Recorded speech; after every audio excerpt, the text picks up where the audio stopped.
Bueno, estamos aquí con Martín Tetaz. Hola Martín, gracias por venir. ¿Cómo te va? No, gracias a vos por la invitación, muy bien. Bueno Martín, ¿qué expectativas te genera este nuevo índice de precios al consumidor? Bueno, muy interesante por supuesto el cambio de rumbo, la idea de que hay un sinceramiento en los precios, pero bueno, hay algunas cosas preocupantes en el nuevo anuncio. Una de ellas es que vos sabés que la escalada fuerte de los precios se produjo en la última semana del mes de enero, la devaluación fuerte fue el día 22 de enero, y este índice lo que hace, como correctamente, como se hace en todos los índices de esta naturaleza, es promediar los precios a lo largo de todo el mes. Hay un montón, 160 encuestadores tiene el INDEC, que van a son cerca de 3.700 comercios todos los días y relevan 200.000 precios, así que van el 1 de enero, el 2 de enero, el 3 de enero, el 4 de enero, y luego se saca un promedio de todos esos precios. En ese promedio, obviamente, los precios de una sola semana pesan poco, pesan una cuarta parte nada más. Entonces, la preocupación de muchos que miramos ese 3,7% y sabemos la escalada, cómo se fue produciendo la escalada de precios, sobre todo exacerbada en la última semana del mes de enero, es que vamos a tener seguramente un piso muy cerca del 3% para febrero también. ¿Es posible pensar que con las armas que el gobierno está utilizando para controlar la inflación, que evidentemente van a seguir siendo la de los precios cuidados, la de los acuerdos de precio, la de las reuniones con las cámaras, la de las posibles multas a los supermercados, se van a poder contener, se va a poder contener esa escalada como para que no sea una anualizada inflación de 30, 30 y pico? No, mira, el problema es que anualizada, si siguiera ese ritmo, uno espera que no, bueno, justo hubo una devaluación, lo más probable es que esto no suceda, pero anualizada este ritmo es 54 la inflación que da, así que estamos en un problema más grave del problema del 30, ¿no? Ahora, de ninguna manera se puede controlar digamos, congelando o acordando un puñado de precios insignificante en lo que es la cantidad de etiquetas que maneja un supermercado, que manejan entre 10.000 y 20.000 etiquetas.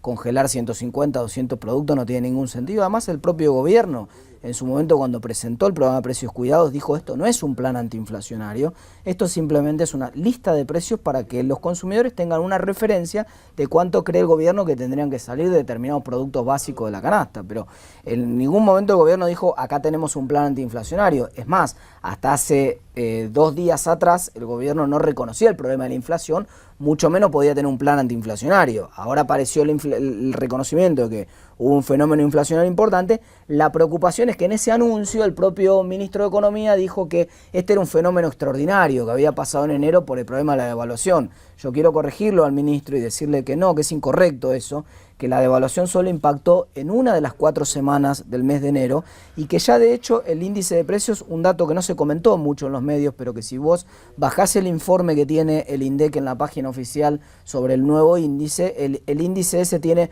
un promedio para todo el cuarto trimestre de 100, base 100 para todo el cuarto trimestre, y ya el número para diciembre era 102,78, déjame traducirlo en castellano. Quiere decir que de piso, no es exactamente ese el número, pero de piso hubo cerca de 2,78% de inflación en diciembre, reconocida por el propio INDEC ahora.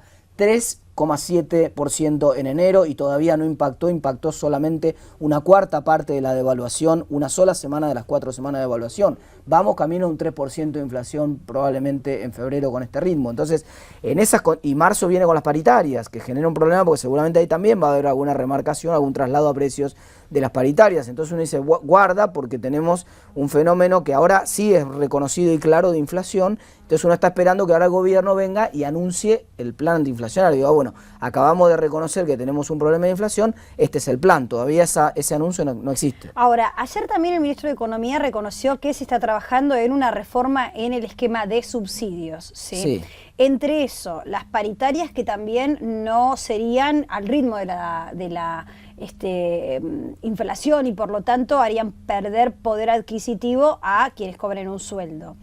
Y la devaluación, ¿no es de alguna manera una forma de también sacar pesos sacar pesos de la economía y hacer lo que piden algunos economistas para que la inflación no crezca? O sea, hacer un ajuste sin nombrarlo. Sí, digo. algunas de esas cosas que vos mencionaste van en ese sentido, otras cosas no. Por ejemplo, efectivamente el tema de los subsidios es un tema clave ahí, porque los subsidios se están erogando cerca de 150.000 millones de pesos para financiar esos subsidios.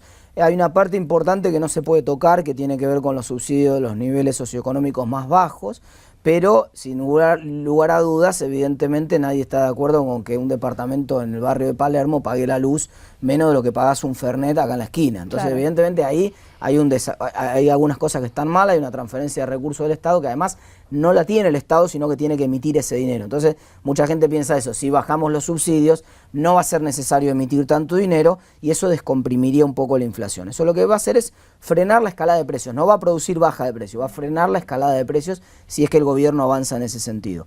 El tema paritarias es un tema complejo porque ahora habiéndose anunciado el 3,7, la pregunta es, ¿los gremios cómo se van a sentar a las paritarias? ¿Mirando la inflación el 28% del año pasado? ¿O se van a sentar a las paritarias mirando el 3,7 de este mes que si lo anualizás te da 54% en el año? Entonces, ahora, de todas maneras, se siente como se siente, yo no creo que haya empresario o gremio que pueda lograr más de un 25%. bueno, pero entonces O sea, es conflictividad no, social, va a haber entonces vas a tener conflictividad. paros, conflictividad social, no se van a cerrar, no va a ser fácil cerrar las paritarias, entonces ese es el problema. Claro, pero también al no haber creación de puestos de trabajo, también existe ese riesgo, ¿no? Bueno, ese es un argumento bastante fuerte por parte de la patronal en la mesa de negociación, decir, miren, nosotros, si ustedes insisten en niveles de aumentos salariales por arriba del 30%, esto va a tener un impacto en el empleo y entonces, bueno, tratar de entrar en razón en la mesa de negociación. No va a ser fácil esa tarea y si se logra, efectivamente se va a producir una contracción de consumo, por lo que decías vos recién. Efectivamente, salarios que crecen al 25, 26, 27, con un contexto de inflación que está corriendo una velocidad de 50, evidentemente es una caída en el poder adquisitivo, una contracción, y eso va a generar una contracción en el consumo sin ningún lugar a dudas. Y esa es la parte fea, digamos, nadie quería, no era necesario frenar la inflación de esa manera, menos ahora que está creciendo la economía. O sea, Que no está creciendo, te quiero decir. O sea, sí, estamos sí. en un momento de estancamiento de la economía en el cual es una locura tratar de frenar el consumo justo en este momento. Todos los economistas reclamaban, hasta que no se reconozca el problema no vamos a poder encontrar una solución. Lógico. Se reconoció el problema. Ahora lo que falta es que digan el plan.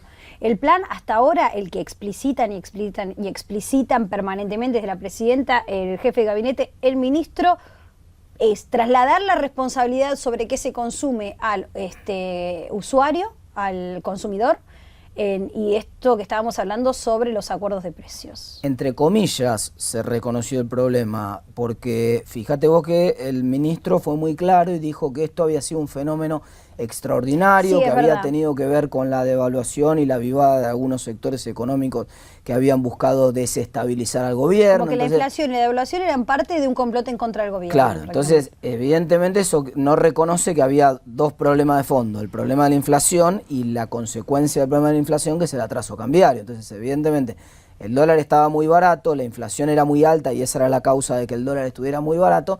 El gobierno nunca reconoció eso y dijo, bueno, acá había un dólar que indirectamente cuando dijeron nos parece bien un dólar de 8, reconocieron que el de 6 entonces no les parecía bien, pero bueno, lo cierto es que en materia inflacionaria todavía no lo han reconocido, entonces si vos no reconoces que tenés que hacer algo en el tema, yo no veo todavía al gobierno tomando medidas para resolver el problema de la inflación, ese es un tema preocupante. ¿Quiénes son los que ganaron con este reconocimiento de la inflación?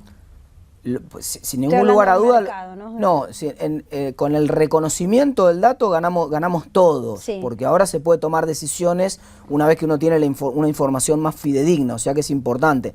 Ganan entre ganadores y perdedores, ganan más si querés los gremios, porque ahora tienen un argumento estaba para negociar en la pensando- mesa, decir, mira, guarda que la inflación fue esta, ¿no? Ahora hay un reconocimiento oficial que le da una herramienta a los gremios para decir, nos sentamos a la mesa no con la inflación del año pasado, porque venía al 1,7 mensual, ahora viene al 3,7.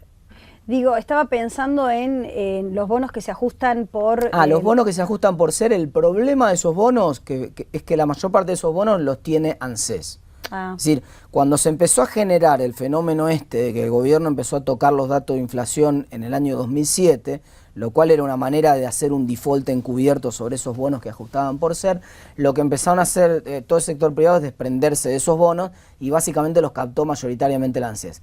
Antes del 2007, 2/3 partes de esos bonos estaban en poder del sector privado, 1/3 parte en poder del ANSES. Hoy se dio vuelta y están 2/3 partes en manos del ANSES y solamente creo que en estos momentos menos de 1/3 parte en poder del sector privado. ¿Pero puede cambiar la expectativa con esta sincericidio, iba a decir?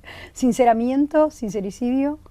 Sí, a ver, lo que baja es la incertidumbre, más que lo cual es una cosa importante, bajar la incertidumbre, porque en la incertidumbre el problema es que vos no sabés si las noticias son buenas o malas porque no sabés qué es lo que está pasando. Sí. Entonces, esto como que vos tengas, mirá, esto como vos tengas una criatura, un bebé y lo ves que está mal, lo ves que la está pasando mal y vos estás angustiado porque no sabés qué tiene y entonces vos vas al médico y el médico te dice, mirá, tu hijo tiene tal enfermedad, entonces bueno, ese dato lo que hace es sacarte incertidumbre. No es que te da mejores expectativas, porque el dato es un dato de que reconoce que hay un problema. Entonces, evidentemente, ahora la expectativa se concentra en que hay que resolver ese problema. Pero la noticia buena es que baja la incertidumbre. Ahora corrimos una discusión, no nos pasamos como nos pasamos durante todo este tiempo discutiendo que si sí, que si no, que si el INDEC, que si 10, que si 5, que si las consultoras privadas, que le ponemos una multa a pero después es un fenómeno porque dice lo que quiere que diga el gobierno. Entonces, todo eso se terminó y ahora presumiblemente el gobierno tendría que decir en los próximos días, bueno, ahora que tenemos un fenómeno de inflación, si en febrero persiste, que es lo que te estoy diciendo, que probablemente tengamos un piso de 3 en febrero también, si en febrero persiste, ya el argumento de las remarcaciones y todo esto que había dicho el ministro Kicillof se caería en su propio peso y entonces habría que ver si el gobierno aparece con un plan antiinflacionario. Cada vez que hablamos de economía mezclamos temas de incertidumbre, temas de miedo, temas de no saber qué hacer, temas de confianza, que es un poco también de lo que se trata el libro que estás terminando de trabajar, sí, ¿no? Sí, te agradezco Psicología y economía. Sí. Es que siempre terminamos hablando casi de una conducta, ¿no? Es imposible no analizar la economía desde un punto de vista del comportamiento de las personas, porque después nos llevamos sorpresas. Yo me acuerdo de aquella famosa frase, todos la recuerdan, de un gran ministro de Economía, había sido Pugliese, que dio un discurso fantástico, la gente se aplaudía, se paraba para aplaudir y terminó el discurso y todos fueron corriendo a comprar dólares y Pugliese tuvo esa famosa frase, dijo, les hablé con el corazón y me respondieron con el bolsillo. Si el hacedor de políticas públicas, el ministro que está sentado en una oficina, no tiene en cuenta cómo va a reaccionar la gente, cómo funcionan las emociones, cómo se producen las corridas, los ataques de pánico, todos estos fenómenos, es muy difícil que pueda tomar medidas para resolver el problema. De eso va Psychonomics, que es el libro que va a salir los primeros días de marzo. Ya hay un anticipo hoy en el blog, en www.martintetasblogspot.com.ar, pasamos el chivo. Hay un anticipo de respecto de economía del amor, porque también hay algo de cosas medio raras en el libro. ¿Ganan más los que más plata tienen? ¿Ganan más mujeres los que más plata tienen? Te ¿Eso pregunto. me decís vos? Sí, hay un efecto, sobre todo cuando pasás el ingreso promedio de la población, que en Estados Unidos, por ejemplo... Sobre todo sos feo. Sí, son más de 50.000 son más de $50.000 por año. Las personas en Estados Unidos ganan más de $50.000. Hay un límite a partir del cual el ingreso realmente genera alguna diferencia. Sí, esto es así. Bueno, eso es todo lo que tenés para decirnos en el día de San Valentín. Sí, no, lamentablemente... Hagan plata para conseguir pero también hay una cosa muy interesante, porque en ese post te voy a contar algo más que tiene que ver con que dure lo romántico. A ver. Hay una socióloga que se llama Christine Munch, que hizo un estudio muy interesante en el cual analizó bajo qué condiciones se producía el engaño en la pareja, que es una de las principales causas de ruptura de la pareja, obviamente, claro. Así que en el momento es como la antítesis del amor, claro. ¿No es cierto? Y una de las cosas que descubrió ella es que es muy importante que no existan diferencias sustantivas en lo económico entre los miembros de una relación. Es decir, cuando el hombre gana mucho menos que la mujer, la engaña. ¿Por qué? Porque siente que está bajo discusión su actitud, su hombría, su rol dominante y de proveedor de la pareja. Y cuando gana mucho más que la mujer, también la engaña.